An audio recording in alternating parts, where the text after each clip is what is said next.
So I am Jihed MAKHLOUF. I'm from Tunisia, and I just graduated from Kyushu University as a doctoral student in last March 2021. And I'm right now affiliated to both Osaka Prefecture University and Kyushu University as a postdoctoral researcher. My research is about educational technology and the application of artificial intelligence to enhance education. So I will start chronologically. Before I came to Japan, I was actually a software engineer, and I was working by myself as a freelancer. And then I had an interest actually for artificial intelligence, and also I had an interest in education. And I wanted to become like a professor and follow like the academic track. And also like to mix both interest in artificial intelligence and education, I started actually searching for research groups or research institutes where I can actually apply both of them and to find results. And then that's when I found many research labs in Japan, and one of them actually is in Kyushu University. And so how did I come to Japan? I applied through MEXT Scholarship by embassy recommendation. So it was like a long process from the embassy up until coming here to Japan and to join Kyushu University. Also, I knew about Japan actually through obviously anime and manga and all of that, right? And also there was actually a TV show which was passed in the holy month of Ramadan, which called Khawatir. And Khawatir season 5, they came to Japan and they showed how things work in Japan. And for us in North Africa and Middle East, that was a huge whoa.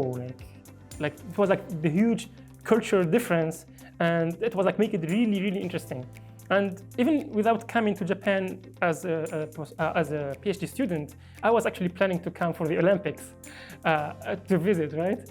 So, and then like things happened for a reason, and I came to Japan through the scholarship, and right now I'm continuing my research. When I was also searching for research labs and research groups where they can apply, or like the research interest is about artificial intelligence and education, I found actually at least 2 professors in Kyushu University. But in the MEXT application, you have to choose one. And so like the professor I did choose at the time and also who accepted me, he's in Kyushu University, Tsunenori Mini Sensei. I would like to thank him a lot actually. And so that's how I managed to come to Kyushu University and to Fukuoka, which is a beautiful city. So my research right now is about educational technology and the application of artificial intelligence to enhance education. And by enhance, we mean trying to find methods to improve, for example, like the outcome of the education, or also make students understand better, or also make sure that the professors, they have more insight about the understanding of the students about the classroom or about the lesson. So in overall improve the learning experience of the whole students. And more specifically, like I have been around like several topics and several like small projects. And so to give you an example, one research I had to do is actually to try to predict which student will go through STEM career. And STEM is science, technology, engineering, and math. So, and we wanted actually to predict which students will go through STEM career only from data coming from their usage of an intelligent tutoring system. And an intelligent tutoring system is a system where like students, it's software, and students, they learn through that software, and we get data from their usage. For example, like they clicked here, they took 20 seconds to answer the question, they used a hint. For example, like if they have an incorrect answer, the system gives them a hint to help them understand the concept. And in order to understand, and after understanding the concept, they can actually answer correctly to the question. And so we gather all of this data and we analyze it. And then we see, it's like a longitudinal study. That means we keep track of students for more than 11 years. And so after that, we knew which students went through STEM career, like a career related to science, technology, engineering, and math, and who didn't. And so if we can match patterns of the uses of the students in these educational software and to predict if they go to a STEM career or not, then we can, for example, like find which student is having problems, and those problems we detect them early, and we can intervene earlier, and like that we can give them like a much better educational outcome for them. So like the help for the students will be more timely, more accurate, and it will be more effective to helping the students. And so for my career, actually, it joins also my interest. And as we might have seen, like with Corona and how things went from like normal classroom-based education to more online. And it's also like a trend on MOOC, which is massive online, open online courses. And like many people, they can study online and get a degree. And so like following this trend, we will have more data coming from online educational softwares. And so there is like a huge load of data that we can use in order to understand learning, for example, try to improve education in general. And so I would like to follow kind of in this path in order to improve education for almost everyone in the world. So it's not limited by geography, since like it's online. And hopefully so I can like just add a piece from my own into this whole education thing in the world. So when I was searching about professors that have the same interest as me, I started actually firstly by looking at the department of each university.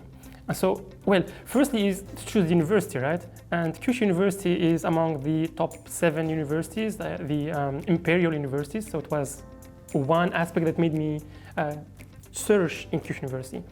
And then I started to search by department and then by research field.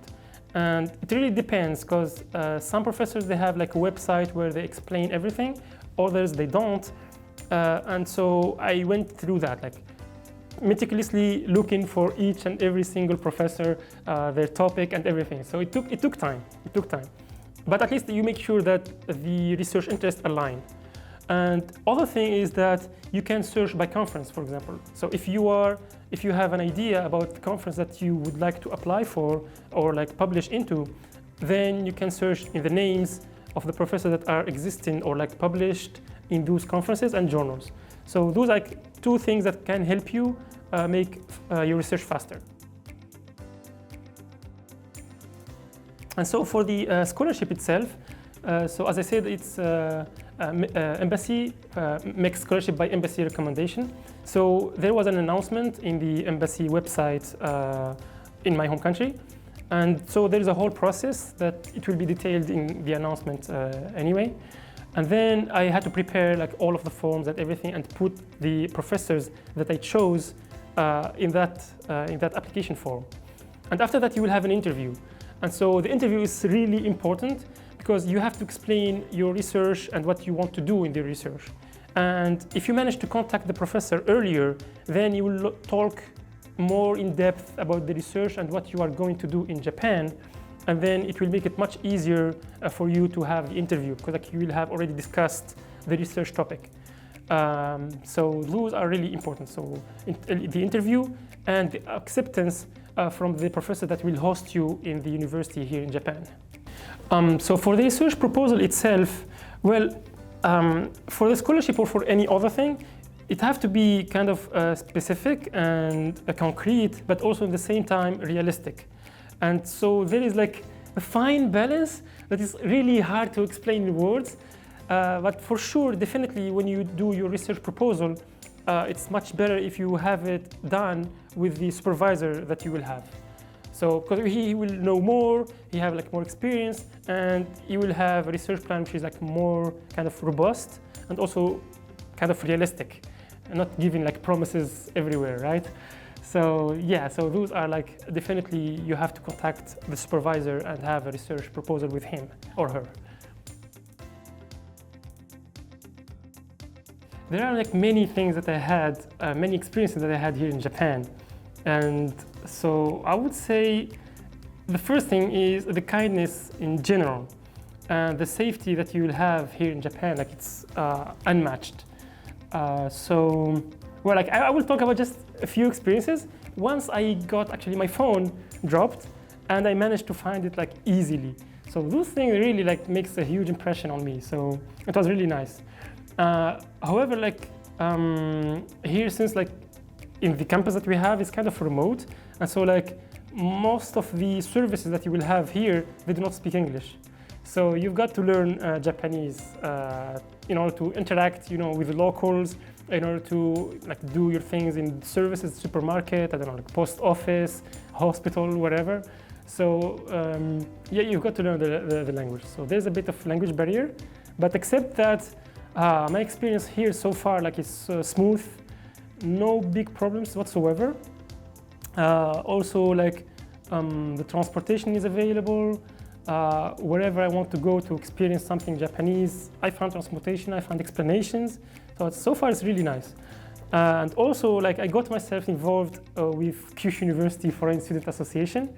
And in this association, we have like many events, sports, culture, travel. And we went around Kyushu Island, the whole Kyushu Island, for many different places. And so it's really beautiful, like the country, the nature, mountains, waterfalls are really beautiful. So yeah, if any students come here, they've got to explore even the smallest things in a mountain. You'll find something inspiring and it will kind of stick in your mind. And also I like cycling. So I sometimes go from one city to another. I have like few friends scattered, I would say, in Kyushu Island. And so I went to some of them with my bike, and it was really one of the most memorable experiences that I had. It's really beautiful. And I got lost in the way, but then actually I got lost in the way, and then it was really awesome because I found many small places that I didn't kind of think about if I was following the main road, So it was a really enjoyable experience. Yeah. So what I would like to tell to the prospective students who will come to Japan is that actually the first thing is try to follow the schedule of the application forms, which is really important. And so the time is actually a key on this. And also the second thing is that actually try to learn Japanese before you come here, and also during your first months here in Japan. And also for people who don't really know about research student. So you'll have probably a period of 6 months at least, where you will be a research student, and it's either you kind of learn Japanese or like intensive course, or you can focus onto your research and try to maximize all of that into this period of 6 months before you start your main program, whether it is a master's or PhD or any other thing. So, and outside of that, try to enjoy as much as you can, because there are many things that you can explore here in Japan. I wish you the best of luck to all of you, and you can achieve all of your dreams, all right? You can do it.